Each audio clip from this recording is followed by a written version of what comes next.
ஒரு cross and cast and க்ரூஸை meet பண்ணுறதுக்கு ரொம்ப ரொம்ப சந்தோஷமாக இருக்குது. இத்தனை வருஷத்துக்கு அப்புறம் ரொம்ப மகிழ்ச்சியாக இருக்குது. அதுவும் 21 வருஷத்துக்கு அப்புறம் ரீரிலீஸ் ஆகும். நிறைய பேசிட்டாங்க இந்த படத்தை பற்றி, எக்ஸ்பீரியன்ஸ் பற்றி. இது கண்டிப்பாக ஹிட் ஆகும். ஏன்னா இந்த ட்ரெய்லர் பார்க்கும்போதே புதுசாக இருக்குது. இவங்களை அந்த இடத்துக்கு கொண்டு போயிடுறாரு. ஒருத்தவங்களும் கனெக்ட் பண்ணக்கூடிய ஒரு படம். எங்கள் அப்பா ரீரிலீஸ் ஆகுது சொன்ன உடனே அப்படியே அம்மா என்னை கூட்டு போய் படம் காமிக்கல, நான் போய் பார்க்கணும்னு ஆசைப்படுறேன். அந்த மாதிரி எல்லாருக்கும் கனெக்ட் பண்ண ஒரு படம். கண்டிப்பாக கிளைண்ட்ஸை பேசுவார். பேசும்போது நான் கேட்குற ஒரே ஒரு கேள்விக்கு மட்டும் பதில் சொல்கிறேன். இது என்ன உங்களுக்கு பாதிக்கும்? இத்தனை லவ் உங்களுக்கு இருந்தது மட்டும் எனக்கு தெரிஞ்சுக்கணும்னு நான் ஆசைப்படுறேன். அதுக்கு லிஸ்ட் வந்து நிறையா இருக்குன்னு நினைக்கிறேன்.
ஆனால் அந்த திரைப்படத்தை 21 வருஷம் கழித்து பேசும்போது அந்த திரைப்படம் பற்றிய நினைவுகள் இங்கே நிறைய பேசிகிட்டு இருக்காங்க. அதில் சேரனுக்கும் எனக்குமான உறவு அப்படின்னா நான் கிட்டத்தட்ட 1 மணி நேரத்துக்கு மேலே ஆயிரும். அதுக்கு இன்றைக்கி சாத்தியம் இல்லை. இன்னொரு விழாவில் சேரனுக்கான விழாவில் நிச்சயமாக சொல்லணும். ஏன்னா சேரனை நான் அப்படி பார்த்து ஒவ்வொரு கட்டத்தில் பார்த்துருக்கேன். ஒரு சில நிகழ்வுகளை மட்டும் சொல்லி முடிச்சுக்கிறேன். சேரனுடைய உதவி இயக்குநர்கள் முதல்ல வந்து நின்னாங்க இல்லையா, அவங்க எல்லாரையுமே எனக்கு தெரியும். உமாபதி, ஜெகதீஷ், ராம்கி, பாண்டி, இப்படி எல்லாரையுமே எனக்கு தெரியும். நீங்கள் உமாபதி பேசும்போது நீங்கள் ரொம்ப ரசித்து கேட்டீங்க. உமாபதியை பேச விட்டீங்கன்னா இன்னும் ஒரு 5 மணி நேரம் சேரன் பற்றி இன்டர்வல் இல்லாமல் பேசுவாங்க. நான் அவ்வளோ கேட்டிருக்கேன். நான் சங்க எலெக்ஷன் டைமில் அவ்வளவு கான்ஃபிடண்ட்டாக, ரொம்ப ஸ்ட்ராங்காக, ஆனால் எதுவுமே பொய் இருக்காது, உள்ளே இருக்கிறத அப்படியே பேசுகிற ஒரு ஆள்.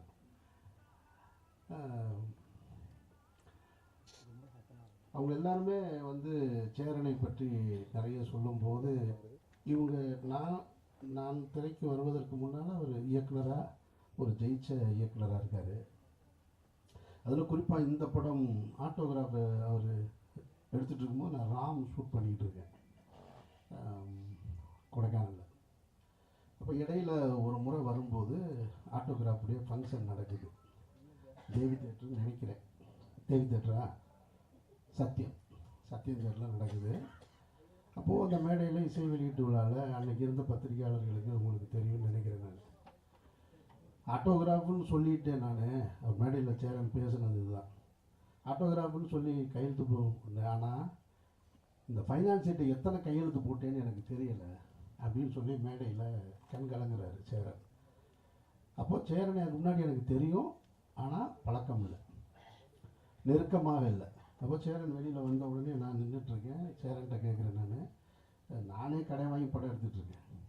நான் 50,000, 25,000, 30,000 வாங்கி படம் எடுத்துக்கிட்டு இருந்த டைம். அந்த டைமில் சேரன்ட்ட வந்து கேட்குறேன், நான் வேணால் ஒரு 1,00,000 ரெடி பண்ணி தரட்டுமா உங்களுக்கு அப்படின்னு. இல்லை அதெல்லாம் பார்த்துக்கலாம் அப்படின்ட்டு. என் ஸ்நேகன் தான் எனக்கு அறிமுகப்படுத்தி வச்சது. அப்போ ஸ்நேகன்ட்ட சொன்னோடனே இல்லை அதெல்லாம் பார்த்துக்கலாம், பண்ணிக்கலாங்க. அதுக்கப்புறம் சேரனை நான் பார்த்தது ஆட்டோகிராஃபுடைய வெற்றிக்கு பின்னாடி அலுவலகத்தில் அதை சந்தித்தேன்.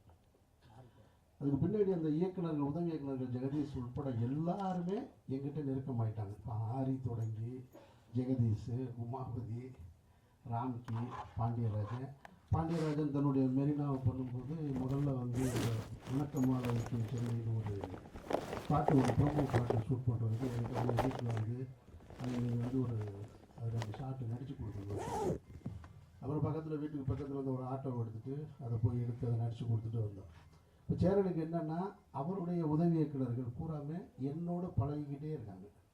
அதில் கொஞ்சம் டென்ஷன் ஆவார் அவர்.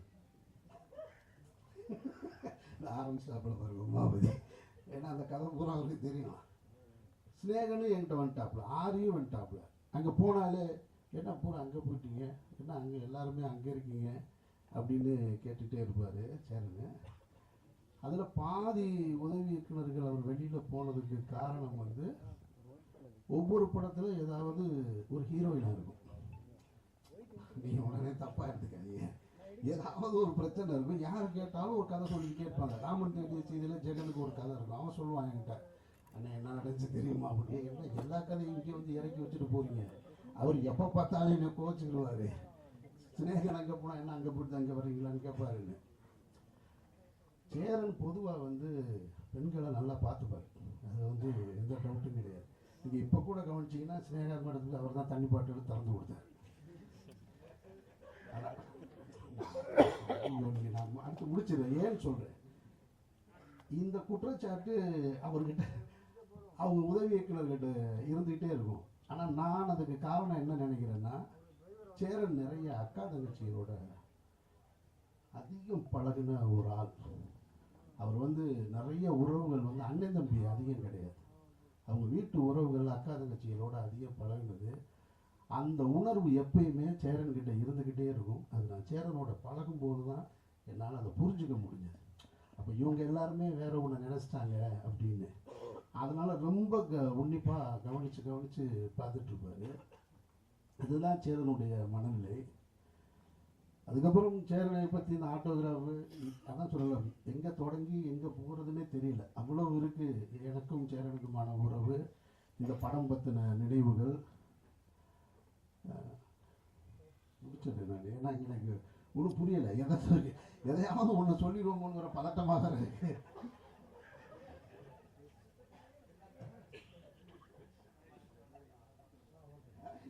என்ன செய்தி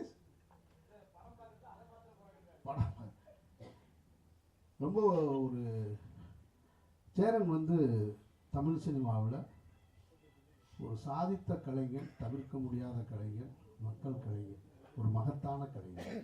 என்னை பொறுத்த மட்டும் நான் அந்த கிரெடிட்டை சேரனுக்கு எப்போவுமே கொடுப்பேன். சேரன் அலுவலகத்துக்கு போனால் சேரனுக்கு பின்னாடி இருக்க விருதுகளை பார்க்கும் பொழுது பொறாமையாக இருக்கும். அத்தனை தேசிய விருதுகள், அத்தனை மாநில அரசு விருதுகள், ஃபிலிம்ஃபேர் அவார்டு. பாலச்சந்தர் சாருக்கு பிறகு நான் அதிகமாக விருதுகளை பார்த்தது சேரனுடைய அலுவலகத்தில். இங்கே ராம்கி பேசும்போது சொன்னாப்புல பைக் வாங்கி தரேன்னு சொல்லிட்டு வாங்கி தரலன்னு. அது அவருடைய கதை. ஜெகன் ஒரு கதை சொல்லிட்டு போனால், ஜெகதீஷ் ஒரு கதை சொன்னார். இப்படி ஒருத்தருக்கு ஒரு கதை இருக்கு இல்லையா? ஆனால் அந்த அடையாளம் இருக்குல்ல, அந்த உதவி இயக்குனருக்கான அடையாளம். அவருக்காவது உதவி இயக்குனர்னு பேர் போட்டார், பைக் வாங்கி கொடுக்கல. அது எதுக்கு சொன்னாரா, உண்மையிலேயே சீரியஸாக சொன்னாரா என்னலாம் தெரியாது.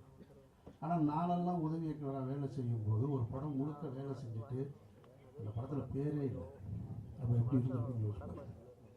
பேரே இல்லை. அப்போ அப்படியே வேகாக இருக்குது. ஒரு படம் பூரா வேலை செஞ்சுருக்கோம், படம் முடிஞ்சு வேகமாக போய் தேட்டரில் போய் படம் முடியும் போது டைரக்டருக்கும் உதவி இயக்குனருக்கும் சண்டை வர்றது சகஜம் தானே. அப்படி சண்டையாகி போயிட்டு வெளியே பார்த்தா படம் ரிலீஸ் ஆகி தேட்டரில் போய் பார்த்தா பேர் இல்லை, பயங்கர அதிர்ச்சியில் இருக்குது. ஆனாலும் அதை நான் குறையாக எடுத்துக்க முடியாது. காரணம் என்னென்னா, நான் ஒர்க் பண்ண ஒரு இயக்குனர் இருக்கார் இல்லையா, அவர் ஒரு சினிமா பண்ணார். அவர்கிட்ட நான் ஒன்று கற்றுக்கிட்டேன். நான் வேறு ஒரு கமர்ஷியல் சினிமா இயக்குனரோடு இருந்திருந்தால் எனக்கு அவருடைய தாக்கம் தான் வந்திருக்கும். ஆனால் அந்த இயக்குனருடைய தாக்கம் தான் எனக்குள்ளே வந்தது. நான் அடுத்த தளத்துக்கு போக முடிஞ்சது. அப்போ அந்த பேர் வராததுக்கு காரணம் 1000 இருக்கலாம். என் மேலே கூட 100 தவறு இருந்திருக்கான். நானே கூட முழு காரணமாக கூட இருந்திருக்கலாம். ஆனாலும் அவர் மேலே குறை சொல்கிறதுக்கு நான் இந்த மேடையை நான் பயன்படுத்தலை. எனக்கான அடையாளத்தை கொடுத்தது அவர் தான். இன்றைக்கு பத்திரிகைகள் அன்றைய காலகட்டத்தில் பாலா, சேரன், அமீர் அப்படின்னு அந்த ஒரே வரிசையில் என்னை கொண்டு சேர்த்ததுக்கு காரணம் அந்த இயக்குனர். இவருடைய திரைப்படத்தை, முதல் திரைப்படத்தை ஊரில் இருக்கும்போது பார்த்தவன் நான். அப்புறம் இவருடைய வெற்றியை பார்த்தவன் நான். இவர் இதே இந்த ஆப்போசிட்டில் இருக்கிற காவேரி ஸ்ட்ரீட்டில் நானும் பாலாவும் தங்கியிருக்கும்போது வருவார். அப்போ நான் ஒரு உதவிக்குனர் ஓரமாக நின்றுட்டுருப்பேன். அப்படியே ஒரு பார்வை பார்த்துட்டு போவார். பார்க்குறதுக்கு தான் பெரிய சண்டியன் மாதிரி இருப்பார். ஆனால் அப்படிலாம் கிடையாது, ரொம்ப சாஃப்டாக நான். ஆனால் லுக்கு மட்டும் அந்த கிராஸ் பாயிண்டில் கையை விடுறது மட்டும் எப்படின்னா அப்போ இப்போ வரைக்கும் அப்படியே தான் வச்சுருப்பார்.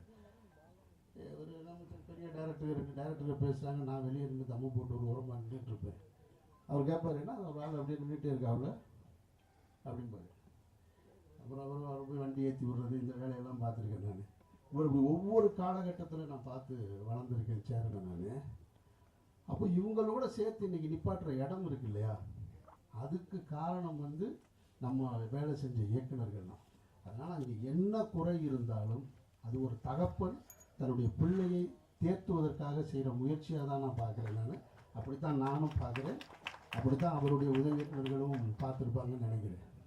நிச்சயமாக சொல்கிறேன், ஒரு 20 வருஷத்துக்கு முன்னாடி சரி, இப்போ இங்கேருந்து இப்போ இருக்கிற இயக்குனர்களையும் சரி, சாதித்த எல்லா இயக்குனர்களையும் சரி, இப்போ பாலாவாக இருக்கட்டும், சசிகுமார், நான், எனக்கு பின்னாடி இப்போ இன்றைக்கி இருக்கிற வெற்றிமாறன், மாரி செல்வராஜ், ராம், இவங்க எல்லாரையும் ஒரே தட்டில் வச்சா கூட சேரனுடைய சாதனைக்கு பக்கத்தில் கூட போக முடியாதுன்றது மறுக்க முடியாத உண்மை.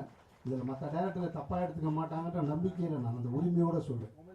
படைப்புகளில் வீரியமாக இவரை விட அடுத்து வீரியமாக படம் பண்ணியிருக்கலாம். ஆனால் சேரன் தன்னுடைய அந்த கிளிப்பிங்ஸ் போட்டார் பாருங்க, இத்தனை விருதுகள், இத்தனை திரைப்படங்களில் நாயகன், இத்தனை படங்கள் தயாரித்தது, இவ்வளவுத்தையும் இந்த 30-35 வருஷத்துக்குள்ளே செஞ்சு முடிச்சிருக்கிறது சேரன்ற மாபெரும் கலைஞன். சேரனுக்கு எனக்கு நிறைய முரண்பாடு இருக்குது. சேரனுக்கு கருத்து நான் எது சொன்னாலும் அவர் கேட்க மாட்டார். இதுவரையும் கேட்டதே கிடையாது. ஆனாலும் நான் அவரை பற்றி கண்டுக்கவே மாட்டேன். நான் சொல்லிக்கிட்டே இருப்பேன், அவர் கேட்க மாட்டார். அப்புறம் கூப்பிடுவார், சரி வர்றேங்க அப்படின்னு கேட்குறது மாதிரி சொல்லுவார். அப்படியா, அது பண்ணிக்கலாம், நான் யோசிக்கிறேனே காலையில் பாரு. அவர் என்ன முதல்ல சொன்னாரோ அதுதான் செய்வார். நான் அதை பற்றி கவலைப்படுறதே இல்லை. நானும் அவரோட உறவை அப்படியே தான் வச்சுருக்கேன். நான் அந்த கலைஞன் இன்னும் பல சாதனைகள் பெறணும் அப்படின்றது தான் என்னுடைய ஆசை.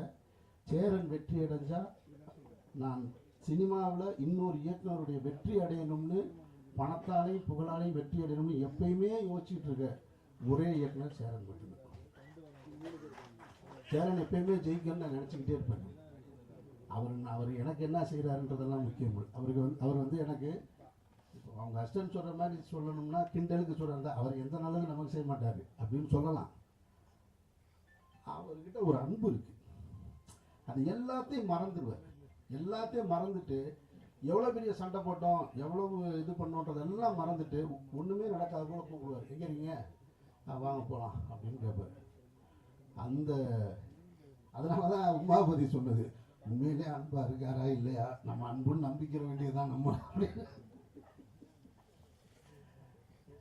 ஒரு குழந்தை மாதிரி சேரன். நீங்கள் வந்து அவர் அண்ணன் சொன்னால் கோவம் வந்துடும்.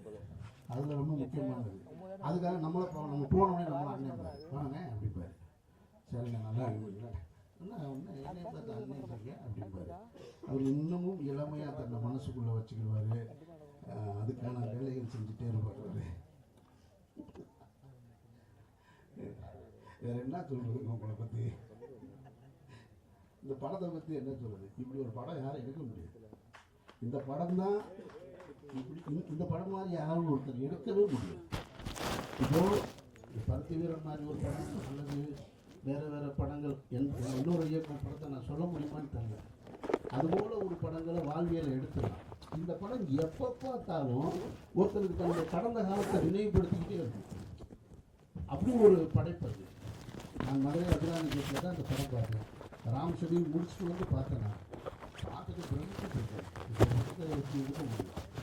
நீங்கள் உங்களுக்கு நினைவு இருக்குமான்னு படம் தான். இன்னொரு வருஷம்னா பிரேமம்னு வந்தது.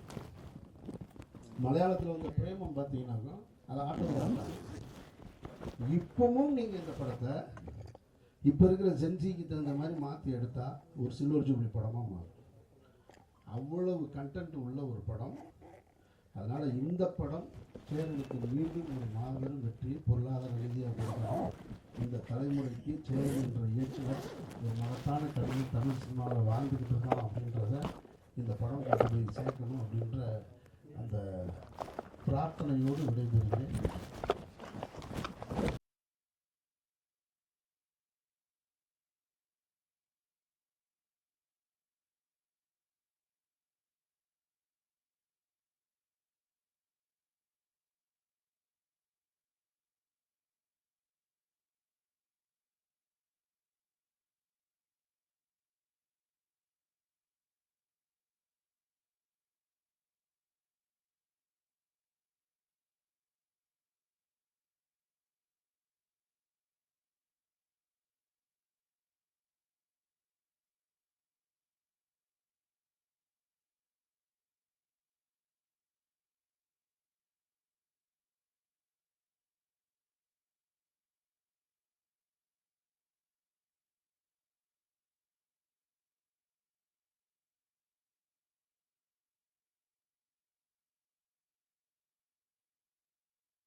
நான் எடுத்துக்கிறேன். இந்த மேடையில் வந்து நான் இங்கே நிற்கிறதுக்கு காரணம் முதல்ல நன்றி சொல்ல வேண்டியது இசையமைப்பாளர் பரத்வாஜ் அவர்கள் இங்கே இல்லைனாலும் அந்த நன்றி நான் சொல்ல வேண்டியிருக்காரு. காரணம் இயக்குனர் சேரன் சார் அவர்கள் வந்து நான் பார்க்கறதுக்கு பல மாதங்கள் வெளியில் அவருடைய அலுவலகத்துக்கு வெளியில் நிற்கும்போது எப்பயாவது பார்த்துட்டா போதும் சினிமாவுக்குள்ள உள்ளே போயிடலாம் அப்படிங்கிற ஒரு எண்ணத்தோடு இருக்கும்போது நிறைய அசிஸ்டன்ட் நம்பி அவங்க அழைச்சிட்டு போவாங்க. அங்கே போய் அவரோட அலுவலகத்துக்கு வெளியே நின்றுட்டு போவோம். நான் பார்த்துட்டேன் கூப்பிடுவார் அப்படிலாம் சொன்னாங்க. அப்படி ஒரு பல வருஷத்தை நான் இருந்திருக்கேன் அதில். ஆனால் அது எல்லாமே ஏமாற்று வேலைங்கும்போது இவரை பார்த்ததுக்கப்புறம் தான் தெரிஞ்சிச்சு. அவரை காமிக்கிறேன் அப்படின்னு சொல்லிட்டு ஏதாவது கேட்பாங்க, எங்கேயாச்சும் அழைச்சிட்டு போக சொல்லுவாங்க பைக்கில், அப்படிலாம் நிறைய சுற்றிருக்கோம். அதெல்லாம் பெரும் கதை, அது வேண்டாம். எதுக்கு சொல்லணும், அப்போ பரத்வாஜ் சார்ட்ட தான் நான் போயிட்டு பாடல் டியூனுக்கு எழுதுறதுக்காண்டி எப்போதுமே காலைல கிளம்பி ஆஃபீஸ் ஒர்க் மாதிரி வேலைக்கு அவர் வீட்டுக்கு போயிடுவேன். எந்த படம் பண்ணாலும் என்ன டியூன் பண்ணாலும் எல்லாத்துலையும் நான் டம்மி வார்த்தை எழுதிட்டு உட்காந்துட்டே இருப்பேன். எதுக்குமே சலிக்க மாட்டேன், எந்த வேலையும் கிடையாது. காலைல வந்து எடுப்பேன், ஹெல்மெட்டை போடுவேன், இன் பண்ணுவேன், பைக்கில் போவேன், வீட்டில் உட்காருவேன். மத்தியானம் அவர் கொஞ்சம் தயிர் சாதம் கொடுப்பாரு, அவர் டியூன் பண்ண எழுதுறது தான் எனக்கு வேலை. அப்படி நாங்கள் வந்து அந்த தொடர்பு இருந்துச்சு. அப்படி இருக்கும் பொழுது ரகுமான் சாருடைய சசி ஸ்டுடியோன்னு ஒரு ஸ்டுடியோ, அப்போ உட்காந்து நாங்கள் டியூன் பண்ணிட்டு இருக்கும்போது தான் சேரன் சார் உள்ளே வர்றாரு. முதல் சந்திப்பு அவர்கிட்ட அறிமுகப்படுத்துறாரு. சரி, ஒரு வைரத்துட்டு இருந்தவர் சார், புதுசாக பாட்டு எடுத்து ட்ரை பண்ணிட்டு இருக்காரு சார், ஒரு பாட்டு கொடுக்க முடியுமா அப்படின்னாரு. அப்போ அவர் சொன்னார், இந்த படத்தில் கொடுக்க முடியாது, அது பாண்டவர் பூமி, இந்த படத்தில் கொடுக்க முடியாது, ஒரு பெரிய கவிஞர் இருக்கு, மொத்த பாட்டு எழுதுறாரு, இந்த படத்தில் எங்களுக்கு டம்மி எழுதுறதுக்கு நீங்கள் கூட இருங்க அப்படிங்கும்போது எனக்கு அதுவே சினிமாக்குள்ளே கிடைச்ச மிகப்பெரிய வாய்ப்பு. அந்த படம் முழுக்க அவர் கூட வேலை பார்க்க போகிறோங்கிற ஒரு எண்ணத்தில் உள்ள பயணப்பட்டது. காலப்போக்கில் பல்வேறு சூழல்கள், அதை சொன்னால் ஒரு 20-25 நிமிஷம் ஒரு அழகான ஒரு கதை சொல்லலாம், படம் பண்ணலாம். அதையெல்லாம் மீறி அந்த படத்தில் எல்லா பாட்டுமே எழுதுகிற ஒரு வாய்ப்பு எனக்கு அங்கே ஆரம்பிச்சது. இயக்குனர் சேரன் கூட அந்த தொடர்பு, அதோடைய தொடர்ச்சி தான் ஆட்டோகிராஃபில் வந்து இயக்குனருக்கு உதவிய இயக்குனர்கள் பேசுனது மாதிரி நானும் ஒரு செயல்படாத உதவிய இயக்குனராக உள்ளுக்குள்ளே இருந்தேன். ஏன்னு கேட்டிங்கன்னா கட்டுக்கட்டாக எழுதிட்டு உட்காந்துருப்பேன். மத்தியானம் அசிஸ்டன்ட் கூட சேர்ந்து சாப்பிடுவேன், அவங்க கூட வந்து வெளியில் போனால் அங்கேயே இருப்பேன். அப்படி எழுதி தான் வந்து இதில் வந்து ஒன்று வந்து பாவேஜ் எழுதியிருப்பாரு, ஒன்று அண்ணா எழுதியிருப்பாங்க. அதை மீறி எல்லாத்துலேயுமே அதில் இருப்போம். ஆனால் யார் பாட்டு எழுதினாலும் எங்கே போனாலும் நிறுத்தம்னா அவர் டேபிளுக்கு முன்னாடி நான் உட்காரணும், 2 பேரும் எதாவது பேசிக்கிட்டே இருப்போம். அப்படி பயணப்பட்ட இந்த படம் 21 வருடங்கள் கழித்து மறுபடியும் இங்கே கொண்டாந்து நிலை நிறுத்திருக்கு. இதே ஆர்வத்தோடு இதே படைப்பு உயிர்ப்போடு இருக்குன்னா அன்னைக்கு அவரவர் வாழ்க்கையில் அமைச்ச அந்த பாதை இன்னைக்கு ஏறத்தாழ ஒரு 3000 பாடல்களை கடக்கிற அந்த சூழலை ஏற்படுத்தி கொடுத்த ஒரு அற்புதமான ஒரு மேடை. அதுக்கு பக்கத்தில் உட்காந்துருக்காரு பாருங்க. இவர் என்னை 3 படத்தில் விட்டுட்டாரு, ஆனால் அவர் முதல் படத்துலேருந்து இந்த நிமிஷம் வரைக்கும் என்னை கைப்பிடிச்சு அழைச்சிட்டு போற அமீர் சாரோடைய எல்லா படத்துலையும் எல்லா படப்பிலையும் நான் இருந்துட்டு இருக்கும்போது பார்த்தீங்கன்னா ஒரு காலகட்டத்துக்கு அப்புறம் என் ஊர் தஞ்சாவூருங்கிறத மறந்துட்டு மதுரைக்காரனாக்கிட்டாங்க. ஏன்னா இவங்க 2 பேர்த்தோட சேர்ந்த இவங்க 2 பேரும் என்னுடைய சினிமாவில் மிகப்பெரிய பலம். நான் இல்லைன்னா உண்மையிலே எப்பயும் நான் தொலைஞ்சு போயிருந்துருக்கலாம். எங்கள் ஊர் இயக்குனர்கள் கூட நான் எழுதினது இல்லை. ஆனால் இவங்க 2 பேரும் என்னவோ தெரியல, 2 பக்கம் கைப்பிடிச்சு தூக்கிட்டு போய் இன்னைக்கு நான் பேசப்படுற பாடல்கள் ஒரு 10 பாட்டு எடுத்தீங்கன்னா அத்தனை பாட்டு அவங்க 2 பேர் படத்துல எழுதினதாக தான் இருக்கும். அப்பேற்பட்ட களத்தை அமைத்து கொடுத்துட்டு இன்னைக்கு வந்து இந்த களத்தை கொடுத்துருக்காங்க. ஆட்டோகிராஃபை பற்றி நிறைய இன்சிடென்ட் இருக்குது. இப்போ பார்த்தீங்கன்னா தொடங்குறது எங்கே தொடங்குறது தெரியலன்னு ஒன்று ஆரம்பித்தேன் பார்த்தீங்களா, அதில் ஒன்று மறக்க முடியாத நிகழ்ச்சி. தஞ்சாவூர் சாந்தி தியேட்டரில் வந்து நாங்கள் 100வது விழாவுக்கு போகும் பொழுது இதே மாதிரி தமிழ் தாய் வாழ்த்து போடுங்கன்னு சொன்னாங்க. எல்லாரும் நிற்கிறோம், எல்லா நடிகர்கள் எல்லா டெக்னீஷியனும் போடுறவங்க பாதியிலேருந்து போட்டு விட்டாங்க. அப்போ நாங்கள் அதை கண்டினியூ பண்ணணும். அப்புறம் டேப் ரெக்கார்டு ஆஃப் ஆகிடுச்சு. அப்புறம் நாங்கள் பாட ஒருத்தர் தப்பாக பாட ஒருத்தர் சரி பண்ண, அப்புறம் சரி பண்ணணும்ல. அது இன்னைக்கு எனக்கு அந்த நினைவு வந்துச்சு. இங்கே போட்டவங்களும் 2 வரையும் விட்டுட்டு போட்டாங்க. எனக்கு அப்படியே ரீகால் ஓடி தஞ்சாவூர் சாந்தி தியேட்டரில் 100வது நாளில் நாங்கள் இருந்தது. பஸ்ஸில் ஒவ்வொரு ஊருக்கும் போய் கொண்டாடுற அந்த விதம் இருக்கு இல்லையா, சினிமாவை கொண்டாடிய காலம் எப்படி கொண்டாடு, ரசிகர்களோட நடித்த இயக்குனர்களும் டெக்னீஷியனை உட்காந்து கொண்டாடி ஒரு படம் வந்து உயிரோடு இன்னைக்கு வந்திருக்குன்னா அதுக்குள்ள பதிவு பண்ண அத்தனை வார்த்தைகளும் அவ்வளவு இயல்பான ஒரு காதல். ஒரு காதலை சரி பண்ண இன்னொரு காதலால் முடியும் என்பதை ஆட்டோகிராஃப் சொல்லிக் கொண்டு இருக்கிறது. வாழ்த்துவோம், வரவேற்போம். நன்றி. நான் சொல்லிக்கிறேன். இல்லை நான் பேசுகிறேன். இல்லை நான் பேசிக்கிறேன். இது தம்பி, இவர் வந்து நடிகரானதே ஒரு பெரிய கதை. இவர் ஒரு நல்ல கேமராமேன். அவர் வேலையை கெடுத்தது நான் தான். இல்லாட்டி இன்னைக்கு இவர் ஆஸ்கர் அவளுக்கான படங்கள் எல்லாம் ஒரு ஒளிப்பதிவு பண்ணியிருப்பாரு. அது நீ நல்லதுன்னு ஃபீல் பண்ணுறியா கெட்டதுன்னு ஃபீல் பண்ணுறியா?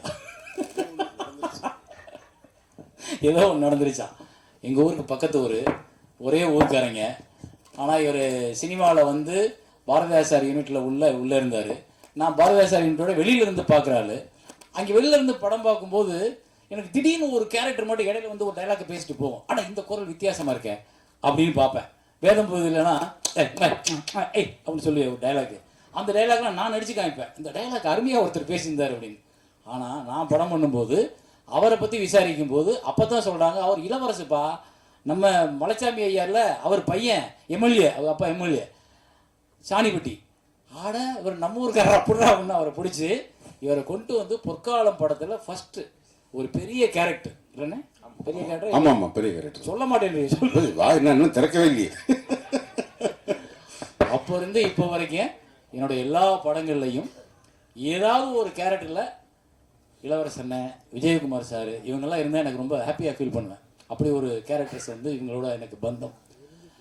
இவரோட என்ன பாரதி ஐயா, சச்சிதானந்த எம்ஆர் பாரதி, எம்ஆர் பாரதி, சச்சிதானந்த பாரதி, எம்ஆர் பாரதி. இவர் ஆட்டோகிராஃபில் வந்து ஒரு ஏஜ்டி கேரக்டர் பண்ணியிருப்போம். இவரோட ஏஜ்டி கேரக்டர் நான் போகும்போது குதிரை வண்டியிலேருந்து இறங்கி போகும்போது அவர் முதல்ல குசு போடுவார், அப்புறம் பெஞ்சமின் போடுவார். அந்த சீனுக்கு நடித்தது வந்து சித்தானந்த பாரதின்னு ஒருத்தர், அவர் கம்யூனிஸ்டுக்காரு, இங்கே தும்பப்பட்டிக்கார். அவர் ஒரு இடத்துல பார்த்தேன், ஆனால் இவர் இளவரசனை மாதிரியே இருக்காருன்னு சொல்லிட்டு அவரோட தோற்றத்தை இவருக்கு கிளாஸ் ரூமில் காப்பி பண்ணி அந்த மீசையெல்லாம் கொஞ்சம் லென்த்து மீசை வச்சு அவரை நடிக்க வச்சுட்டு அந்த ஏஜ்டி கேரக்டரில் ஒரிஜினலாகவே அவரை கூட நடிக்க வச்சுட்டு அவருக்கு இவரோட குரலை பதிவு பண்ணோம். அந்த ஏஜ்டு அவர் பேசியிருப்பார். ஸோ அந்த படத்துக்காக மெனக்கெட்டதில் எல்லாரோட பங்கும் நிறைய இருக்கும். ஒவ்வொருத்தரும் எங்கேயோ ஒரு இடத்துல தன்னோட ஒவ்வொரு இன்புட் கொடுத்துருப்பாங்க. ஸோ டப்பிங் பண்ண விஷயங்களே ரொம்ப பெரிய கதை. இன்றைக்கி வந்து டப்பிங்க்கு நிறைய ஃபெசிலிட்டிஸ் வந்துருச்சு. ஒருத்தர் குரலுக்கு ஒரு சாம்பிள் கொடுத்தோம்னா ஏஐயே முழுசாக பண்ணிடும். அன்றைக்கி நாங்கள்லாம் கோபிகாவை வந்து விடிய காலில் 4 மணிக்கு கூப்பிட்டு போய் டப்பிங் பண்ணியிருக்கேன். அந்த துயரம் தெரியணுன்றதுக்காக 4 மணிக்கு அந்த பொண்ணுக்கு ஃபோன் பண்ணி பல்லு விளக்காத, வாய் தண்ணி குடிக்காத, அப்படியே கீழே வா, கார் ரெடியாக இருக்குன்னு சொல்லி அந்த பொண்ணை கீழே காரில் ஏற்றிட்டு போய் ட்ரீட்டி எங்கள் ஸ்டுடியோவில் கொண்டு போய் செந்தில் நல்லா இருக்கியா அப்படின்னு கேட்குறதுக்கு கரகரப்பு வேணும், பிசுறு வேணும் அப்படின்னு. ஸோ அந்த மாதிரி இவரும் அந்த ஐயாவோட மூத்த ஏஜ்டு கேரக்டருக்கு பதிவு பண்ணும்போது அண்ணனோட ஒர்க்கு வந்து ரொம்ப அவ்வளோ அழகாக துல்லியமாக இருக்கும். அவர் மாதிரியே அந்த ஏஜ் முகத்துக்கு அதுக்கும் கொஞ்சம் கூட பிசுறு இருக்காது. நீங்கள் வணக்கம், எல்லாருக்கும் வணக்கம்.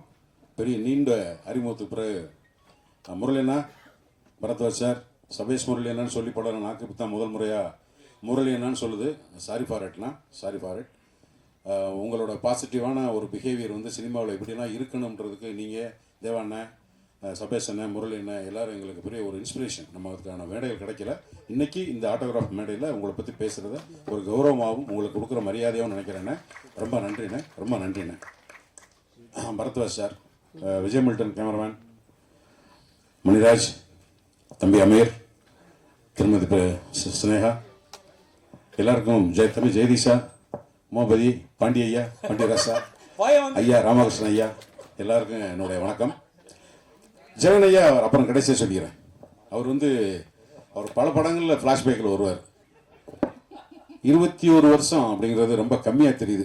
இயக்குனர் நடிகர் அண்ணன் மனோபாலா வந்து எப்போது ஃபோனில் பேசிக்கிட்டு இருக்கும்போது சினிமா பற்றி பேசணும்னா, அவனாடா அவன் மவுண்ட் ரோடு மண் ரோடாக இருக்கும்போதே சினிமாவுக்கு வந்தவன்டா, எப்போ ஃப்ளாஷ்பேக் பேசினாலும் 30 வருஷத்துக்கு முன்னாடியே பேசுவான்டா, அவன்கிட்டலாம் பழக்கம் வச்சுக்கிறாரு. இப்போ காலம் நம்மளை கூட எங்கே விட்டுச்சுன்னா ஆரம்பித்தா ஒரு 15 வருஷத்துக்கு பின்னாடி தான் பேச வேண்டியிருக்கு. அப்புறம் சொல்லுவார், ஏன்டா நம்ம ரொம்ப நாள் உயிரோடு இருக்குமோ அப்படின்னு. அதெல்லாம் இப்போ எனக்கு இந்த படத்தை 21 வருஷம்னு ஞாபகம் வந்தது. இந்த படம் வந்து சின்னாலப்பட்டியில் தேவாங்கரை ஸ்கூலில் தான் ஷூட்டிங் எனக்கு ஞாபகத்துறது. சாம்பசிவம்னு மேனேஜரு, நமஸ்காரம் சரவணன் 2 பேர் வந்து இத்தனாம் தேதி கிளம்பி வந்துருங்க. நாங்கள் இன்றைக்கி நைட்டு ட்ரெயின். காலையில் வந்து எனக்கு ராஜ்கமல் ப்ரொடக்ஷன்ஸ்லேருந்து சிவாஜின்னு சொல்லி சந்தான பாரத் சார் பிரதர், டேய் நாளைக்கு ஒரு நாளைக்கு நீ அவைலபிளாக இருக்கியாடா, ராஜ்கமல் ப்ரொடக்ஷனில் சண்டியர் படம் எடுக்கிறாங்கடா. விருமாண்டியோட ஒரிஜினல் பேர் சண்டியர், அதில் ஒரு போலீஸ்காரன் கேட்டடா பெய்காமன்னு, ஒரு நாள் வந்துரு, நான் கமல்கிட்ட பேசிட்டு கமலோட ஓகேன்ட்டாரு, நீ வந்துருனாரு. சரின்னு ஃபோனை வச்சுட்டு டக்குன்னு மனசுக்குள்ள ஒரு பெரிய அச்சுறுத்தல் வந்துச்சு. நீ போய் கமலஹாசன் படத்தில் கமலஹாசன் டைரக்ஷன் நடிக்கிறாளா, பேசாமல் வண்டியாடுறா, ஏதாவது போய் சொல்லிட்டு ஒன்றுமே கேட்கல. கொஞ்சம் கூட சபலம் இல்லாமல் சிவாஜிக்கு ஃபோன் பண்ணி, இல்லை சேரன் ஒத்துக்கிற மாட்டேன், வட்ட பேசவும் இல்லை, நமஸ்காரம் சரவண்ட கேட்கவும் இல்லை, சாம்பசிட்டு சொல்லவும் இல்லை, கன்ஃபார்மில் அவங்களாம் நடிக்க முடியாதுன்னு தெரிஞ்சு சத்தமெல்லாம் போயிட்டேன். முதல் நாள் போன அன்றைக்கி நான் வாத்தியார் வந்து கிளாஸில் அந்த பிள்ளையை அடிச்சுட்டு அது அதுக்கப்புறம் போய் அந்த பொண்ணுப்படியை வந்து மலையில் நனையணும், தண்ணி நீட்டணும், அதை எடுக்கணும். அங்கே வந்து சைக்கிளில் வந்து எங்கள் ஊர்லலாம் நாங்கள் நான் சேரன்னு நான் மேலூர் வடக்கு, மேலூர் தெற்கு, சைக்கிளில் இந்த உரப்பிடி சாக்கு இருக்கும், அதில் தான் பைக்கெடு செஞ்சு எல்லாரும் ஸ்கூலுக்கு வர்றது வழக்கம்.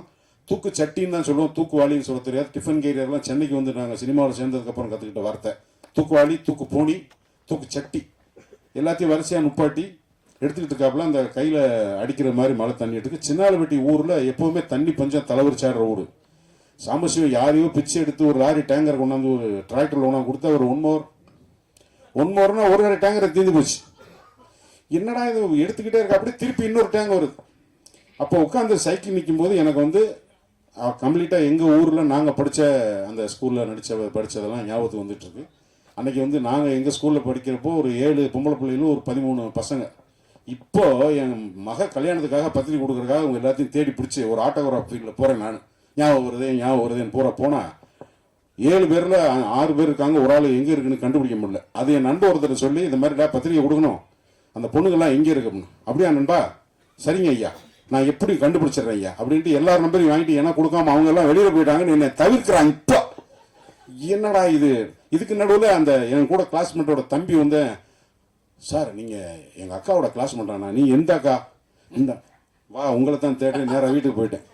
போனால் இன்னைக்கு எந்த அளவுக்கு இன்றைய தலைமுறை மாறி இருக்கு, அந்த தலைமுறை பெண்கள் எப்படி இருக்காங்கன்னு நான் போய் நின்னா டிக்குன்னு என்னை பார்த்து ஆட்டம். என் கூட படிச்சு ஒன்றும் க்ரஷ் லவ் அதை ஒரு கழுதையும் கிடையாது. போய் போட்டு கொடுத்துருவாள் ஆஃபீஸர் வாத்தியார்கிட்ட, வீட்டுக்கு போயிடும். அதனால அந்த சோழிலாம் கிடையாது. டிக்குன்னு கையெல்லாம் ஆடுது. என்னம்மா நல்லா இருக்கீங்களா, வாடா போடான்னு பேசிக்கிட்டு நல்லா பேசணும்னு அது ஒரு கதை. ஏற்கனவே இந்த படத்தை பேசும்போது ஸ்னேகா அவங்க கேரக்டர்கிட்ட வந்து இவர் வந்து 4வது படிக்கும்போது இவ்வளோ லவ் பண்ணேன் இவ்வளோ சொல்லும்போது, ஏன் ஸ்னேகா கேரக்டர் நான் 5வது படிக்கும்போது எனக்கு க்ரஷ்னு ஆரம்பிக்கக்கூடாதுன்னு ஒரு கதை பேசணும். அது என்ன அப்படியே இருக்குது பெண்கள் பாயிண்ட் ஆஃப் வியூவில். அதுக்காக ஏன் ஃப்ளாஷ்பேக்கை சொல்கிறேன். அதில் ஒருத்தனை போய் சந்திக்கும் போது அவன் எப்படின்னா, யானை எவ்வாறு இனப்பெருக்கம் செய்கிறது வாத்தியார் கேட்குறாரு. நாங்களாம் 6வதுல படிக்கும்போது, யானை மரத்தில் ஏறி முட்டையிட்டு அடைகாத்து குஞ்சு பொரிக்கும். ஐயா, யானை எவ்வாறு இனப்பெருக்கம் செய்யும்? யானை மரத்தில் ஏறி முட்டையிட்டு அடைகாத்து குஞ்சு பொரிக்கும். இப்போ அவன் பெரிய சோசியர். இப்போ இந்த படத்தை உட்காந்து ஷூட்டிங்கில் வேடிக்கை பார்க்கும்போது எனக்கு ஓடுனதும், இப்போ நான் போய் பார்த்துட்டு வந்துட்டு திருப்பி பார்த்தா இந்த படம் ரிலீஸ்னாங்க. இந்த படத்தை எடுத்து ரிலீஸுக்கு ரெடி ஆயிடுச்சு. படம் ஃபர்ஸ்ட் காப்பி ரெடி, வியாபாரம் ஆகலை. சேரன் ஹீரோ, படத்துக்கு ஓப்பன் வருமானு செண்பகமூர்த்தி, ரெட்ஜியன் செண்பகமூர்த்தி, மவுண்ட் ரோட்டில் உம்மடியாசு பங்காட்டு பக்கத்தில் கமால்னு ஃபைனான்சியர், அவர் தான் இந்த படத்துக்கு 17 லட்ச ரூபா டெபிசிட்டில் இருக்குது. இந்த படம் ரிலீஸ் ஆகுமா ஆகாதா தெரியல. அப்புறம் ஏதோ ஒரு முடிவெடுத்து படத்தை சும்மா போட்டிருந்தா என்ன வரப்போகுது, இந்த 17 லட்சம் தானே ரிஸ்க் அப்படின்னா ரிலீஸ் பண்ணுறாங்க. இந்த படம் ரிலீஸ் ஆகிற அன்னைக்கு நான் பொள்ளாச்சியில் விஸ்வத்துளசின்னு மம்முட்டி சார் நந்திதாதாஸ் நடித்த படம் ஷூட்டிங்கில் இருக்கேன். காலையில் நான் கிளம்பி போகிறேன். பொள்ளாச்சியில் சாந்தி தேட்டர் நினைக்கிறேன். காலையில் போகும்போது நமக்கு ஒரு ஆர்வம் இருக்குல்ல, படத்துக்கு ஓப்பனிங் இருக்குமான்னு.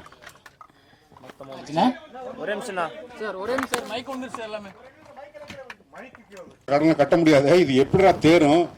சரி போயிட்டு எனக்கு திருப்பி எனக்கு 2 மணிக்கெல்லாம் 3 மணிக்கெல்லாம் முடிஞ்சிருச்சு. சரி சாயங்காலம் வந்துட்டு தேட்டர் முன்னாடி உட்காந்து இன்னைக்கு பார்க்கலான்னா 5:30 மணிக்கு திடுதுப்புன்னு ஒரு கூட்டம் கூடிருச்சு. ஆச்சரியமா இருக்கு, இந்த படத்துக்கு தானா, இது ஒரு தேட்டர் தானே இருக்குன்னு. செகண்ட் ஷோக்கு அடிதடி சண்டை. ஒரு படம் ஒரு ஷோவில் எப்படி எல்லாருக்கும் தெரிஞ்சது, அது எப்படி எல்லாரும் போய் லெட்டர் போட்டது மாதிரி வந்தாங்கன்னா அவ்வளோ பெரிய கனெக்ட் இருந்திருக்கு. ஒரு விஷயத்த நம்மளுடைய பழைய நினைவுகளை பின்னோக்கி பார்க்கறதுல அதில் இருக்கிற ஒரு சுகத்தை இந்த படத்தில் அனுபவிச்சதுனால தான் அது அத்தனையுமா இருந்தது. இதில் ஒரு டெக்னீஷியனாக எனக்கு வந்து ரொம்ப சேலஞ்சிங்காக படமாக்குனது வந்து கோபிகாவோட எபிசோடு. ஆலப்புழாவில் வந்து குட்டநாடுன்னு தான் அந்த ஏரியா பேர் சொல்லுவாங்க. அது போக்குவரத்தை வந்து தண்ணியில் தான் இருக்கும். ரோடு நீர்வழி போக்குவரத்து, நிலவழி சாலையே கிடையாது. அது போட்டெல்லாம் பிரேக் அடித்தாலும் நிற்காது. ஆனால் அது முன்னாடி வந்து நின்று அந்த பசங்க ஏறி திருப்பி உள்ளே போய் அந்த எபிசோட் படமாக்குறது விஜய் மில்டனாக தான் அந்த போர்ஷனோட கேமராமேனை ஒர்க் பண்ணியிருந்தாரு. எக்ஸ்ட்ராடியாக ஒரு இந்த ஃபுல் டீமும் வந்து என்ன பாடுபட்டுப்பாங்கன்னு அது படத்தில் வந்து நீங்கள் அந்த குட்டநாடுக்குள்ளார தேட்டரில் இருக்க மாட்டீங்க, போட்டில் உட்காந்துருப்பீங்க, அந்த வாழ்க்கையை நீங்கள் ரசிக்கலாம். இன்னைக்கு இருக்கிற இந்த ஜென்சி தலைமுறை இதை எப்படி பார்க்குதுங்கிறத தெரிஞ்சுக்கிறதுக்கு நான் ஆர்வமாக இருக்கேன். ஏன்னா இப்போ 2000 பிறந்தவருக்கு 25 வயசு. இந்த 25 வயசுல அவருக்கு இந்த மாதிரியான ஒரு இன்டீடைல்டு ஃபிளாஷ்பேக் எமோஷன் இருக்குமா அப்படிங்கிறத தெரிஞ்சுக்கிறதுக்கு இந்த படம் ஒரு உதாரணமாக அமையும் நினைக்கிறேன். இந்த படத்தில் வேற யாராவது பேர் சொல்லாமல் எங்க கூட வேலை செஞ்சவங்க பெஞ்சமின், ரொம்ப நன்றி, வாழ்த்துக்கள் பெஞ்சமின். எங்க பிளாக் பாண்டி ஆளை காணும் தம்பி, எல்லாத்துக்கும் நன்றி. நிறைய பேர் உயிரோடு எல்லாம் நம்ம உயிரோடு இருக்கிறதே பெரிய சாதனையாக தெரியுது. பல பேர் பாதி பேர் வண்டி டிக்கெட் வாங்கிட்டு கிளம்பிட்டாங்க. ஸோ எல்லாருக்கும் என்னோட மனமார்ந்த நன்றி, ரொம்ப நன்றி தம்பி, தேங்க்யூ. நீல்முருகன் சார் ரொம்ப நன்றி சார். பார்க்கும்போது அவ்வளவு ஞாபகங்களை வந்து இந்த படம் அவ்வளவு கறி கொடுது. பேசணும் ஒன்றுன்னா எங்களை பற்றியும் டேரக்டரை பற்றியும் பேசணும்னா அது ரொம்ப பேசிட்டே இருக்கணும். அதனால ரொம்ப பேச முடியாது. இது ஒரு தனி ஷோவாகவே பண்ணலாம், அவ்வளோ பெரிய இது. ஏன்னா எனக்கு வந்து அப்போ வந்து சாருக்கு ஆஃபீஸ் கிடையாது, அவர் வீட்டுக்கு தான் போவோம், எல்லாரும் அங்கே வீட்டில் தான் சாப்பிடுவோம். அப்போ ஒரு நாள் வந்து இந்த ஆட்டோகிராஃப் அவர் சொன்ன ஃபாரஸ்ட் டாம் காங்ஸ் நடிச்ச ஃபாரஸ்ட் கம்ப் அப்படின்னு ஒரு படம் பார்த்தாரு. இந்த மாதிரி ஒரு படம் பண்ணணும் அப்படின்னாரு. அதுக்கு சம்மந்தம் கிடையாது, ஆனால் ஒரே வாரத்தில் வந்து அந்த ஆட்டோகிராஃப் மாதிரி ஒரு கதை சொன்னார்.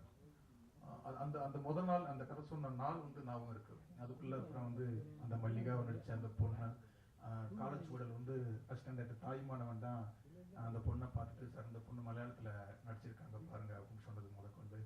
அடுத்து கோபியா வந்து டெஸ்ட் அவுட் எடுக்கிறோம். அந்த பொண்ணு அவ்வளவு அந்த கதைக்கு அவ்வளவு அழகா இருக்கு. ஃபோட்டோஸ் பார்க்குறோம், சூப்பருங்கிறோம். 2 நாள் செட்டு இந்த பொண்ணு வேண்டாங்கிறாரு.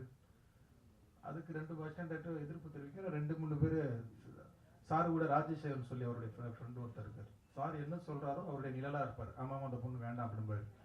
இந்த பொண்ணு நல்லா இருக்கு அப்படின்னா ஆமாம்மா நல்லா இருக்கு அப்படின்பாரு. ஓ ஏன்னா அந்த கேரளா கேரக்டருக்கு வந்து அது அவ்வளவு அழகா இருக்கு, அவ்வளவு ரசிச்சு எடுத்துட்டு 2 நாள்ல வேண்டான்னு சொல்றாரு அப்படின்னு நான் சண்டை போடுறேன். நீ வேலையை விட்டு போ அப்படின்ட்டாரு. ஓகே நான் போறேன்னு சொல்லிட்டு போயிட்டேன். அப்போ போகும்போது ஒரு டைலாக் போடுவார் எப்பவுமே, நீ என்னை அண்ணனா நினைக்கிறதா இருந்தா ஒர்க் பண்ணு, டைரக்டரா நினைக்கிறதா இருந்தா ஓடி போ அப்படின்பாரு. நான் போயிட்டு 2 தெரு சுத்திட்டு அப்புறம் திருப்பி வந்துடுவேன். ஏன்னா இப்போ ஆஃபீஸில் வந்து நான் தான் தங்கியிருக்கேன். அவர் சொன்னால வீட்டுக்கே போக மாட்டாருண்ணே, அவருக்கு துணைக்கு நான் தான். அவர் சாப்பிடும்போது நான் சாப்பிடணும், யாரையும் திட்டுனா ஆமாம் சார் சொல்லணும், எல்லாத்துக்கும் நான். ஆனால் எனக்கு ஒரு பெரிய ஒரு எக்ஸ்பீரியன்ஸ் அது அந்த இது வந்து. ஏன்னா அவருடைய கோபம், வருத்தம், சந்தோஷம், துக்கம் எல்லாத்தையுமே வந்து ஜெகனண்ணன் வந்து அதே மாதிரி அதிகமாக திட்டு நான் தான் வாங்கியிருக்கேன். அதிகமாக அடி ஜெகனண்ணனுக்கு அடுத்து நான் சொல்லலாம். ஏன்னா ஜெகனண்ணனுடைய ஜெர்னி பெரிய ஜெர்னி, எனக்கும் டைரக்டருக்குமான ஜெர்னி. அது ஒரு பெரிய கதை. நாங்கள் மாதிரி சண்டை போட்டுக்க முடியாது யாருமே, எந்த இயக்குனரும் ஒரு உதவி இயக்குனரும் நாங்கள் அடிச்சுக்கிட்டது மாதிரி போட்டுக்க முடியாது. அன்னைக்கு கோவம் வந்துச்சு. கோவம் வந்து நான் புறப்பட்டு ஏன்னா அந்த படத்தில் ஒரு 2-3 இடத்துல சண்டை போட்டு 2 தடவை கோச்சிட்டு போவேன். அப்புறம் இதே டைலாக போடுவார், அண்ணனா இரு இல்லைன்னா போகும்போது. அப்புறம் திருப்பி வருவேன். அப்புறம் திருப்பி ஸ்னேகா மேம் உள்ளுக்க வர்றாங்க. அவங்கள எப்படி கொண்டு வரோம் அப்படின்னா, இதுக்குள்ளே எல்லாருமே புதுசாக இருக்காங்க, ஒரு மார்க்கெட்டுக்கு ஒன்று என்ன பண்ணலாம் அப்படின்னு பேசுகிறோம். அப்போ வந்து சண்முகராஜுங்கிறவர் தான் ஐடியா கொடுக்குறாரு. ரெனால்ட் ஆட்டோகிராஃப்னு டைட்டில் வைக்கிறோம். ரெனால்ட்ஸ் ஃப்ரெண்டுக்கிட்ட வந்து நம்ம வந்து இது வாங்கலாம், வாங்கினா ஸ்னேகா மேம்க்கு அந்த சம்பளத்தை கொடுக்கலாம். ஏன்னா அன்றைக்கி சம்பளம் வந்து ஒவ்வொரு ஆளுக்கும் கொடுக்குறது அவ்வளோ கஷ்டம், பயங்கரமான ஒரு கஷ்டத்துக்குள்ள வந்து அப்படி ஒரு படம் எடுக்கிறார், இந்த படத்தை எடுக்கிறார். ஏன்னா இந்த கதையை வந்து ராமகிருஷ்ணன் சொன்ன மாதிரி விஜய் சாருக்கு போச்சு, பிரபுதேவா சாருக்கு போச்சு, அரவிந்த்சாமி சார் வச்சு பேசினாரு. அப்புறம் ஸ்ரீகாந்த் அப்போ ரோஜா கூட்டம்னு ஒரு படம் வருது, அடுத்ததை வச்சு பண்ணலாம் அப்படின்ட்டு யார்கிட்டே இந்த கதையை எடுத்துக்கிட்டு போயிட்டே இருக்காரு. அது விருப்பப்படவே இல்லை இந்த படத்தை வந்து ஒரு ஆட்டோகிராஃபில் அவர் நடிக்கணும் அப்படின்னா. ஆட்டோகிராஃப் அவர் எடுத்துக்கிட்டு நடிகரா, அதுதான் உண்மை. ஏன்னா அவர் எல்லாத்தையும் சொல்ல போனார் இந்த கதையா. அவர் நடிக்க போறேன் அப்படின்னு சொல்லும்போது அதுக்கும் இந்த சேவர் சார் அப்புறம் நீங்க நடிக்க வேற யார் நடிக்கிறது அப்படின்ட்டாரு. நானும் சிம்புதவனும் ஐயோ யார் சார் பாக்குறது அப்படின்ட்டான். அதுக்கும் முறைக்கிறாரு. ஃபர்ஸ்ட் வந்து அவரை நடிக்கவே கூடாதுன்னு எதிர்ப்பு தெரிஞ்சது நானும் சிம்புதவன் மட்டும்தான். வேற எல்லாருமே வந்து ஓகேன்ட்டாங்க. அப்புறம் ராமகிருஷ்ணா அவன் லைட்டா அங்கிட்டும் வருவான் நல்லா இருக்கு அப்படின்பா. அப்புறம் சூப்பரா இருக்கு, அப்புறம் யாருமே நடிக்கலாம், அப்புறம் நம்ம நடிச்சிட வேண்டியதுதான் அப்படின்னா. அதுல வேற எங்க மேல கோபம். படம் ஓடுனதுக்கு அப்புறம் எங்களை பாக்குறாரு, இந்த நடிக்க வேண்டாம்னு சொன்னவன் அப்படின்னு சொல்லி. அந்த மாதிரி ஒவ்வொரு எக்ஸ்பீரியன்ஸுமே வந்து செம்மையா இருக்கும். அப்புறம் ஸ்னேகா மேம் வந்தாங்க. ஸ்னேகா மேமுக்கு எனக்கும் அவங்க டிரைவர் மூலமா இது சொல்லணுமே, உங்களுக்கு ஞாபகம் இல்லைல்ல, அதுதான் ஞாபகப்படுத்துறோம். பயங்கரமா நான் ஆட்டோகிராஃப் விட்டு வெளில போனதுக்கு ஸ்னேகா மேம் தான் காரணம். போய் மறுநாளே தங்கர்பச்சன் சார்ட்ட போயிட்டேன். அங்க தெண்டல்னு ஒரு ஷூட்டிங் நடந்துட்டு இருந்தது. அவர் என்னன்னா சண்டைனா அவங்க காரணம் கிடையாது, அவங்க டிரைவர் வந்து ஒரு நடுவில் ஒரு வேலை பார்த்துட்டாப்புல. அப்புறம் வந்து நான் என்னன்னா நான் ஆர்ட் டிபார்ட்மெண்ட் பாத்துக்கிறேன், எங்க டேரக்டர் பயங்கர கஷ்டப்பட்டு எடுத்துக்கிட்டு இருக்காரு. அதனால என்ன பண்ணுவேன், சிலிண்டர் வேணும், பாத்திரங்கள் வேணும், என்ன வேணும்னாலும் வீட்டுல கிடக்கிறது பரணியில வீட்டுல அள்ளி வச்சிருப்பாங்களா அக்கா ராணி அக்கா வச்சிருக்கலாம், எடுத்தாந்து அதை ரெடி பண்ணி அவ்வளவு கஷ்டப்பட்டு அந்த ஆர்ட் டிபார்ட்மெண்ட்டுக்கு ரெடி பண்ணிட்டு இருப்போம். ஆர்டேட்டோட சண்டை வரும், ஆர்டேட்டர் கோச்சிட்டு போயிட்டாருன்னா அந்த வேலையை நான் தான் பார்க்கணும். மனிதா சார் இடையில வர கோச்சிட்டு போயிட்டாரு, அந்த இடத்துல நான் பார்க்கணும். எல்லாமே நானே பார்த்துக்கிட்டு இருக்கேன். என்னைய போய் இந்த ஸ்னேகாவுக்கு அசிங்கப்பட்டுட்டாரு அப்படின்னு சொல்லிட்டு நான் பேக் தூக்கிட்டு போயிட்டேன். நீ போய் என்ன பண்ற, உன்னை பார்த்தா ஸ்னேகா மேம்க்கு வந்து கோபம் வரும், மூஞ்சி ஒரு மாதிரி ரியாக்ஷன்லாம் மாறும், அது என் படத்துக்கு பாதிக்கும், நீ போய் ஆஃபீஸில் இருடா அப்படின்ட்டாரு. எனக்கு பயங்கரது, இந்த படத்துக்கு நான் இவ்வளவு கஷ்டப்பட்டு நான் இருக்கக்கூடாது, அந்த படத்துல என்ன இருக்கவே மாட்டேன் அப்படின்னு சொல்லிட்டு நான் பேக் தூக்கிட்டு போயிட்டேன். திருப்பி வந்தா அவர் டைலாக் போடுவார், அண்ணனா இருந்தா அண்ணன் நினைச்சா நீங்க இரு, டேரக்டர் நினச்சா போடாண்டுவார். நான் அதுக்குள்ளே போயிடுறேன், நான் டேரக்டராக தான் நினச்சேன் உங்களை அப்படின்னு சொல்லிட்டு போயிட்டேன். நான் உண்மையில் இந்த படத்தில் மிஸ் பண்ண, அந்த படத்தில் ஒர்க் பண்ணாலும் இந்த படத்தை நான் ரொம்ப மிஸ் பண்ணேன். ஏன்னா ஒவ்வொரு சீனும் அப்போ அந்த படத்தில் ஒர்க் பண்ணிட்டு இருக்கும்போது ஒரு ப்ரொடியூசர் இந்த படம் ரிலீஸ் ஆக போகுது, அவர் படங்கள்லாம் வாங்கி ரிலீஸ் பண்ணுவார். ஆட்டோகிராஃபி ஒர்க் பண்ணிடலாமா, எப்படி வருது அப்படின்னாரு. சார் இந்த படம் கன்ஃபார்மாக ஓடும் சார், சூப்பர் ஹிட் ஆகும் சார், இந்த படத்தை வாங்க அப்படின்னேன். அவர் சொன்னார், ஏமா சேர மூஞ்செல்லாம் ஆடியன்ஸெல்லாம் வந்து பார்ப்பாங்க, தேட்டருக்கு வருவாங்க அப்படின்னு சொன்னார். அப்புறம் அதே ப்ரொடியூசர் தான் வந்து இந்த படத்தை வந்து ஒரே செக்கு ஒரு பெரிய அமௌண்ட் கொடுத்து சேட்டலைட் வாங்கிட்டு போனார். உங்களுக்கு யாருக்கும் தெரியும்னு நினைக்கிறேன். அவருக்கு நான் அவ்வளவு சொன்னேன், அவ்வளவு அசிங்கங்கள், அவ்வளவு கஷ்டங்கள், அவ்வளவு வருத்தங்கள் பட்டாலும் ஒரு படம் நேர்மையா உண்மையா இருந்தா அது ஜெயிக்க முடியும் அப்படிங்கிறது தான் ஆட்டோகிராஃப் இன்னைக்கு எல்லாருமே சேர்ந்து. ஏன்னா அன்னைக்கு அந்த டேரக்டர் பட்ட கஷ்டம் தான் இன்னைக்கும் நாலாம் தயாரிப்பாளருக்கு ஒரு மெரினாங்கிற ஒரு படம் எடுக்கிறதுக்குலாம் ஒரு பெரிய உதவியா இருந்தது. நீங்க இப்ப என் அசிஸ்டண்டை நான் என்னை அங்கே உட்கார வச்சுட்டு இங்க பேச வச்சா எனக்கு கிளிகளின்னு கிளிப்பாங்க. ஏன்னா ஒரு டைரக்டருக்கும் ஒரு அசிஸ்டண்டான ஒரு உறவு அதுதான். ஏன்னா நான் டைரக்டரா ஆகும்போது தான் டைரக்டரா இருக்கிறது அதோடைய வேல்யூ எவ்வளவு பெரிய கஷ்டம், அது எவ்வளவு பெரிய டென்ஷனை கொடுக்கும், அது எவ்வளவு பெரிய பொறுப்புல இருக்கும், நம்மளை நம்பி போடுற ப்ரொடியூசருக்காக நம்ம எவ்வளவு ப்ரெஷர்ல இருப்போம் அப்படிங்கிறத நான் டைரக்டர் ஆகும்போது தான், அவர் திட்டி வருத்தப்பட்டு இதெல்லாம் நான் டைரக்டர் ஆகும்போது தான் அடடா நம்ம டேரக்டர் எவ்வளவு திட்டி இருக்கும் அப்படின்னு வருத்தப்பட்ட நாட்கள் நிறைய நாட்கள் சார். இன்னைக்கு என் அசிஸ்டன்ட்டையும் எனக்கு திட்டிக்கிட்டு இருப்பாங்க. அவங்களும் கண்டிப்பா டைரக்டர் ஆகும்போது அது நம்மளுடைய அந்த இது புரியும்.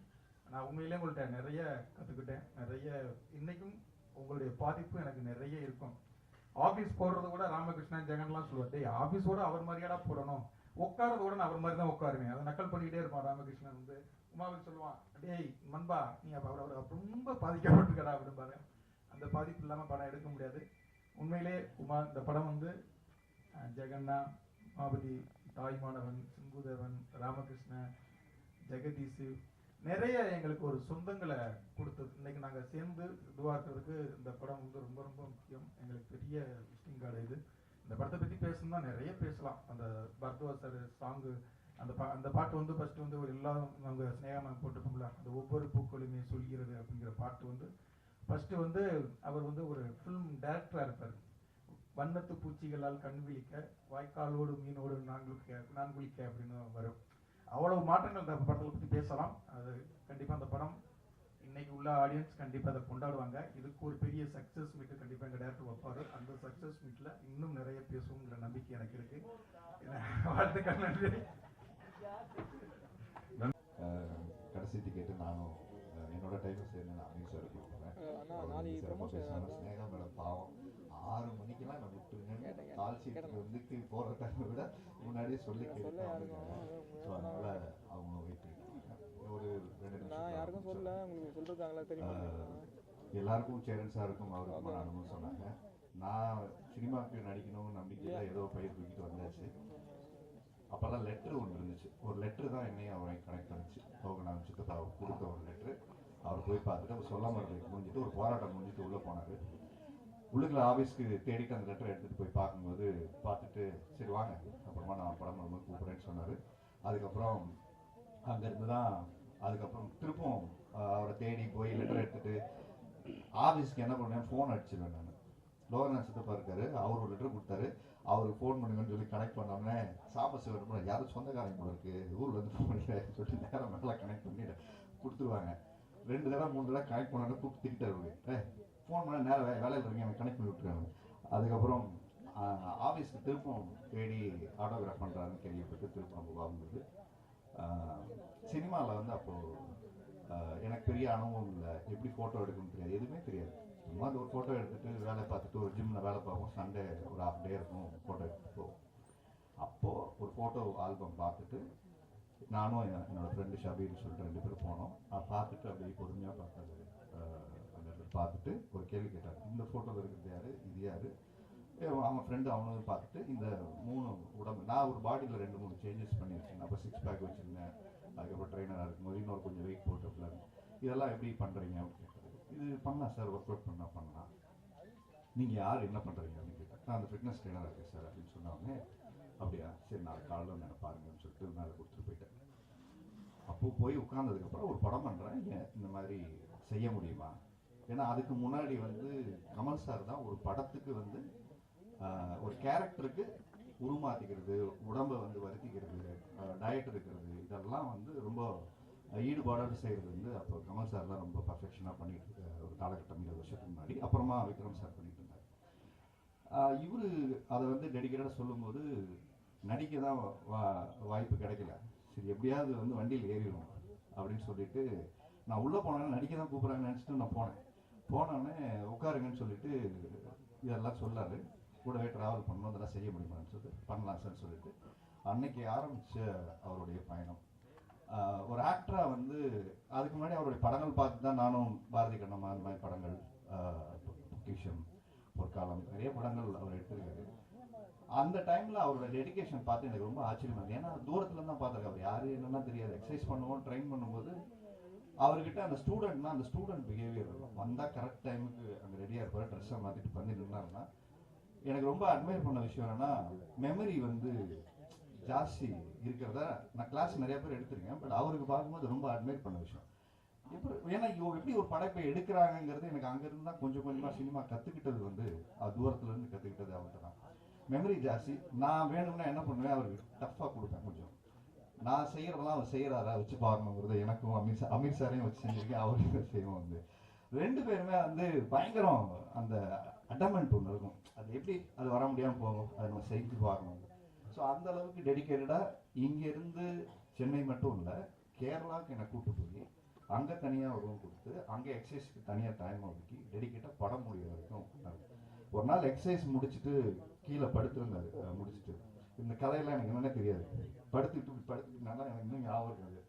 அப்படி படுத்துக்கிட்டு நல்லா வேர்த்து ஸ்வெட் பண்ணிவிட்டு உங்களுக்கு ஏதாவது தெரியுமா அப்படின்னு கேட்டார். இல்லை சார் இது தெரியல, ஏதோ லவ் ப்ராஜெக்ட்னு எல்லாம் பேசிட்டாங்க அப்படின்னு கதை சொல்லி முடித்தார். உடனே சொன்னேன், சார் இந்த படம் ஹிட் ஆகிடும் சார் அப்படின்னு. ஏன் அப்படி சார்? எனக்கு லவ் ஃபெயிலியர் இருந்திருக்கு, ஊரில் வந்து ஒரு லவ் ஃபெயிலியர் முடிச்சுட்டு சரி வந்திருக்கேன், அதனால அந்த கனெக்ட் பண்ண படத்தில் அப்படின்னு சொல்லிட்டு. ஸோ அங்கே ஸ்னேகா மேடம் போர்ஷன், நான் இந்த போர்ஷன் மட்டும்தான், ஸ்கூல் போர்ஷன் மட்டும்தான் போகல. பட்ஜெட் காரணமாக நான் நிப்பாட்டிட்டு அங்கே ஏன்னா எக்ஸசைஸ் பண்ண வேண்டிய வேலை இல்லை, பசங்களை வச்சு நான் எடுத்துக்கிறேன், மேனேஜ் பண்ணிக்கிறேன், இப்படி போயிட்டாரு. ஸோ அதுக்கப்புறம் பார்த்தீங்கன்னா தவமாயத்தை மருந்து நான் ஒர்க் பண்ணேன். ஒரு பாடி ஸ்கல்ப்டருங்கிற ஒரு பொறுப்பை எனக்கு கொடுத்து அதுக்கப்புறம் தான் நான் மிருகம் போய் வேலை செஞ்சேன்.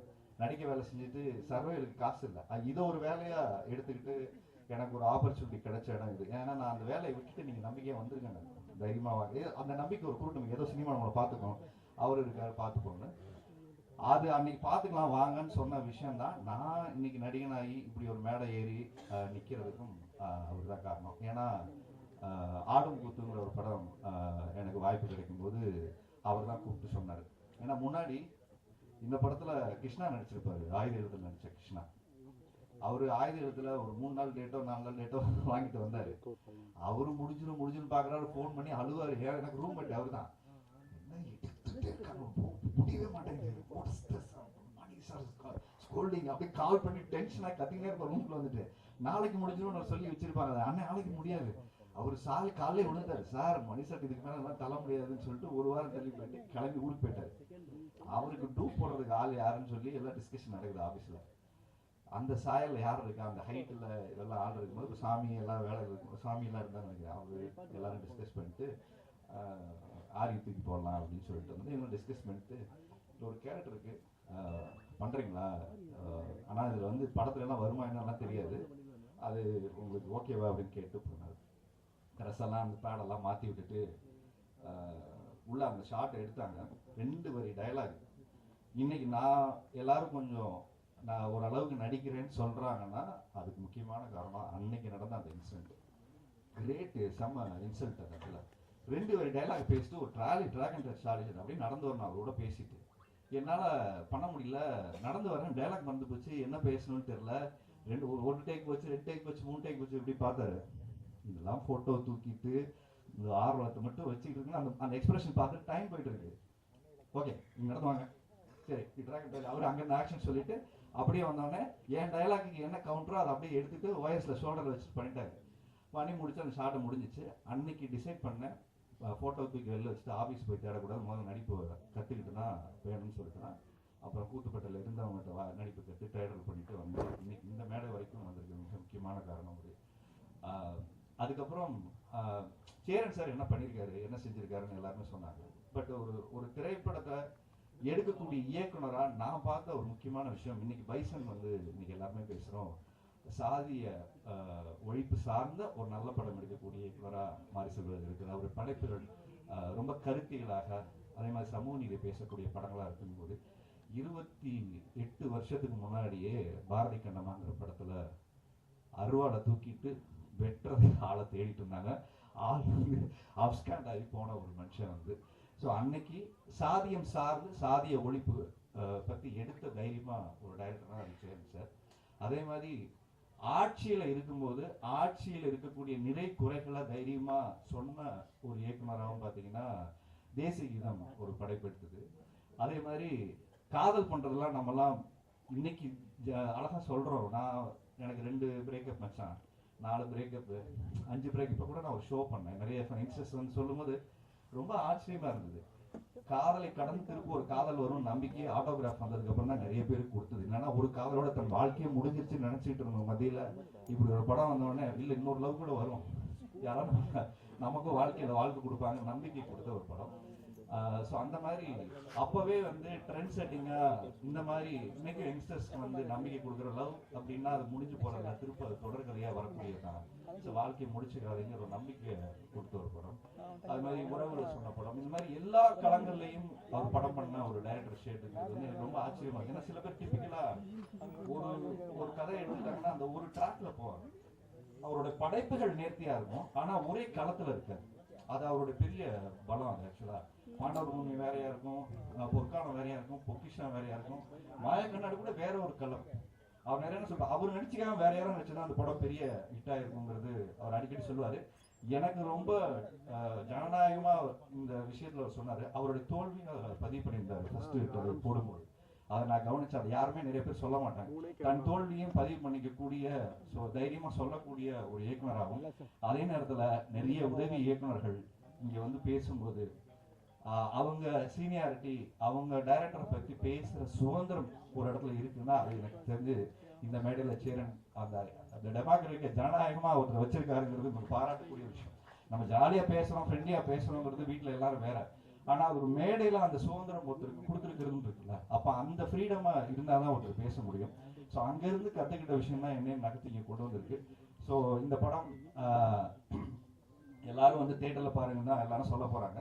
ஸோ பார்த்துட்டு இதுக்கான கருத்துக்களையும் அவங்க வலைத்தளங்கள்ல இன்ஸ்டாகிராம்ல அவருக்கு டேக் பண்ணி போடுங்க. ஏன்னா இந்த மாதிரி படங்கள் என்ன பாதிப்பை ஏற்படுத்துதுங்கிறத உங்களுடைய படம் பார்த்துட்டு நீங்க சொல்ற அந்த விமர்சனம் இருக்குல்ல, அது ஒரு ஜெனுவனான அது விமர்சனமா இருக்கும். படம் பார்த்துட்டு உங்களுடைய ஏன்னா 21 வருஷத்துக்கு அப்புறம் இந்த படம் வருது. 21 வருஷத்துக்கு அப்புறம் இன்னைக்கு இருக்க ஜென்சி கிட்ஸோட மனநிலை இந்த படம் பார்க்கும்போது என்னவா இருக்கு. டைம் கொஞ்சம் குறைச்சிருக்காரு, ஒரு 15 to 20 மினிட்ஸ் குறைச்சிருக்காருன்னு சொன்னாங்க. ஸோ அதனால இன்னைக்கு இருக்க இந்த காதல் நீங்க இன்னைக்கு எல்லாருமே அப்படிங்கிறது ஒரு மெசேஜ்ல காதல், ஒரு மெசேஜ்ல பிரேக்கப். பட் இந்த காதல் நீங்க எப்படி உணர்றீங்க, எப்படி பாக்குறீங்கிறத நாங்களுமே அவ்வளோ எதிர்பார்க்குறோம். ஸோ நன்றி சார், என்னையும் ஒரு நடிகரை உருவாக்கி இந்த மேடையில வாய்ப்பு கொடுத்ததுக்கு ரொம்ப நன்றி சார். நன்றி. அடுத்ததாக இசையமைப்பாளர் முரளி அவர்கள்.